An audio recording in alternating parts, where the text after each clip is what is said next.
জন্য আমাদেরকে প্রস্তুতি এখন থেকে নিতে হবে। প্রস্তুতিটা কেমন হবে? অনেকের ধারণা যে রমজান মাস যেহেতু রহমতের মাস, মাগফিরাতও আছে, নাজাতও আছে, তো এখন যা ইচ্ছা করে নি, একটু গুনাহ করে নি, এখন এই গুনাহের মজা লুটে নি, রমজান আসলে কি হয়ে যাব, ভালো হয়ে যাব, তখন সবকিছু ছেড়ে দিয়ে মসজিদে ঢুকে আল্লাহ বিল্লাহ শুরু করব, এই উদ্দেশ্যে গুনাহ করতে থাকে। তাহলে আশরাফ আলী থানভী রহমতুল্লাহ আলাইহি বলেছেন যে সে রমজানকে, আল্লাহ তাআলা রহমতকে সে তামাশা বানিয়েছে। এটা নয় যে রহমত, এটা অবশ্যই ঠিক আছে যে রহমত, মাগফিরাত এবং নাজাতের উসিলা করে আল্লাহ তাআলা মাফ করে দিবেন, এটা যেমনি ভাবে রহমতের মাস, তেমনি ভাবে এটা কিন্তু গজবেরও মাস। গজবের মাস কিভাবে সেটাও আমি বলতেছি। আল্লাহ রাসূল সাল্লাল্লাহু আলাইহি ওয়াসাল্লাম একদিন মসজিদে নববীতে, মসজিদে নববীর এই যে মিম্বার, সেটা প্রথম ধাপে পা রেখেছেন, এই হাদিস আমরা সকলেই জানি।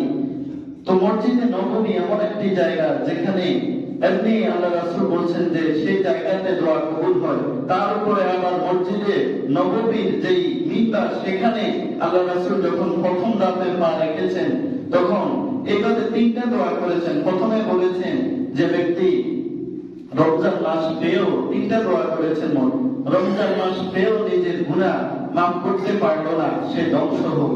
দোয়াটি কে করেছেন? হযরত জিবরিল আমিন আলাইহিস সালাতু ওয়াস সালাম। আর দোয়াতে আমিন বলেছেন তিনি সর্বশ্রেষ্ঠ মানব রাসূলুল্লাহ সাল্লাল্লাহু আলাইহি ওয়াসাল্লাম। রমজান মাস পেয়েও নিজের গুনাহ মাফ করতে পারলো না, সে ধ্বংস হোক, আল্লাহ রাসূল বলেছেন আমিন। আমিন অর্থ কি? ইস্তাজিব, হে আল্লাহ আপনি কবুল করুন। এরপরে দ্বিতীয় ধাপে যখন পা রেখেছেন, তখন জিবরিল আমিন বলেছেন যে ওই ব্যক্তি ধ্বংস হোক যার মাতা পিতার কোন একজন জীবিত আছে, কিন্তু সে মাতা পিতার খেদমত করে জান্নাত অর্জন করতে পারলো না, সে ধ্বংস হোক, আল্লাহ রাসূল বললেন আমিন। এভাবে তিনটা দোয়া করেছেন। যখন আরেক ধাপে পা রাখলেন, তখন আল্লাহ রাসূল বলেছেন যে ব্যক্তির সামনে আমার নাম নেওয়া হলো কিন্তু সে আমার উপর দুরূদ পাঠ করলো না, সে ধ্বংস হোক। তখন আল্লাহ রাসূল বলেছেন আমিন। তাহলে যেমনি ভাবে এটা রহমতের মাস, তেমনি ভাবে এটা কিন্তু মারাত্মক গজবের মাস।